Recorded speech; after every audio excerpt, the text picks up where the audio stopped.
Hey garage heads, this one's for all the Toyota truck fans.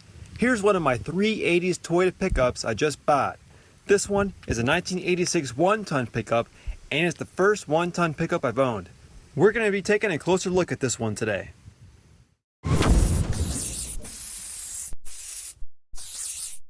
Let's start with the utility bed. It's a 7-foot long bed and it's aluminum, so it's about the only metal on the truck that isn't rusting.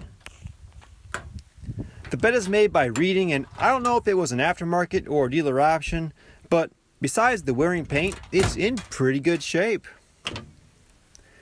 Ooh, wasp nests. Shut that. The whole truck is a really faded red and it looks kind of chalky, kind of like old spray paint. Let's look under the hood. A 22R with fuel injection? Okay, so this is a pre-1985 22R engine before fuel injection was ever an option on these trucks. If you look here, the front of the valve cover being slanted instead of squared off is a giveaway. Okay, I see extra vacuum lines hanging out here and a couple wires here and there. So I'm guessing the original motor bit the dust and they put all the 86 22RE intake and electronics and everything else onto an 81 to 84 carbureted 22R long block. Now the earlier 22R blocks, they've got a shorter deck height, they got dome pistons, and they have the dual row timing chains. Then in 85, they switched to the laser block, it's called, and that was a taller deck, flat top pistons, and a single row chain. Now that is a beefy looking brake booster. Looks kind of like the dual diaphragm ones from the turbo models. I'm going to have to hang on to that. So down here beneath the intake we have random fuel lines and the fuel filter just dangling around.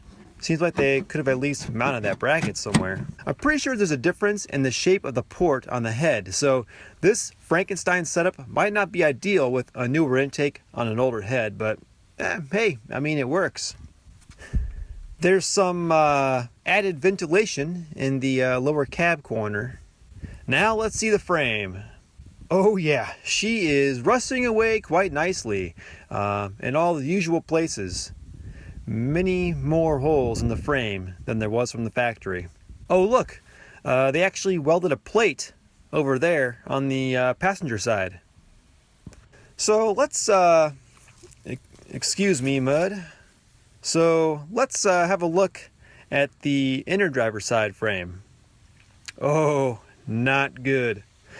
This might be as bad as that rusty 86 4x4 frame video I uploaded a while back.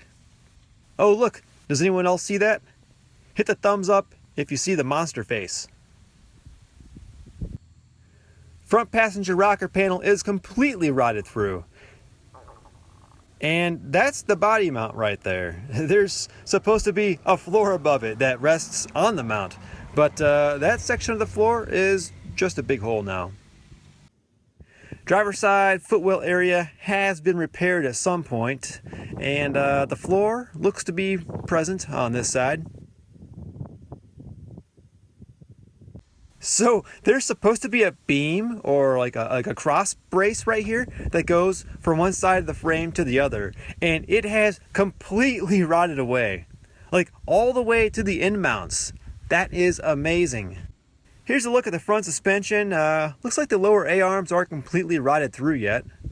I've got a little oil leak or two. Alright, I want to start this thing up and move it, but I've got to take care of this flat first. Of course, the spare is completely rusty. It is so rusty, in addition to the tire being dry rotted. Look at the back of this rim. Look at the edge of the rim. Have you guys ever seen one this bad? I'm not even going to waste time with this wheel. This whole thing is so pitted.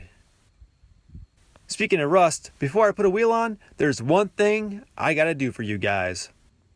The hammer test. And it's raining tetanus. My neighbors must wonder what I do out here.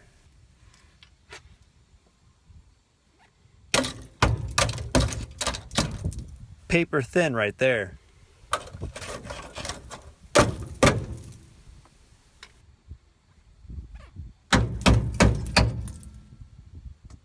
Now I'm really glad I had this trailered here.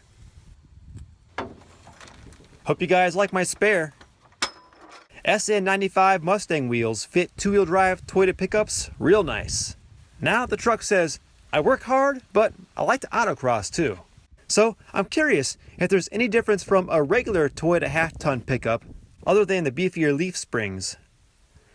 There's not a whole lot of info online about this model, although I was able to dig up the original TV commercial for this truck from 1986, and I'll put that at the end of this video.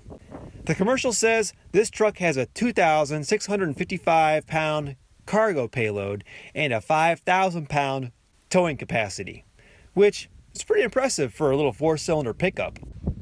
Alright, on to the interior here. We've got 234,000 miles. Dash is cracked as usual, but the rest of the interior isn't too bad. I have never seen a double din radio like this before. Anyone know if this is an original radio for this truck? This is also my first automatic Toyota.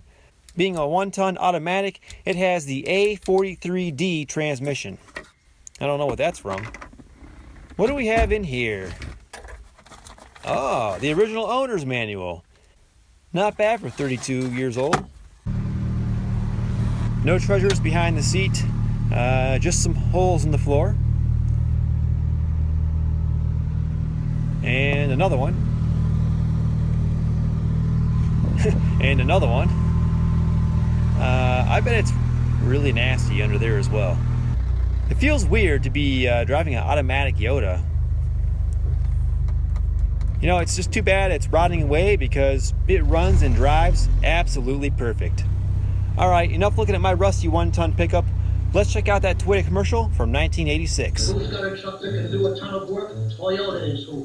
Who's got the most payload of any small truck? Toyota is who. Who's got power? Who's got an electronically fuel-injected engine? And who's got a towing option that can handle 2.5 tons? Toyota is who. 1986 Toyota 1-ton. And who else? Nobody.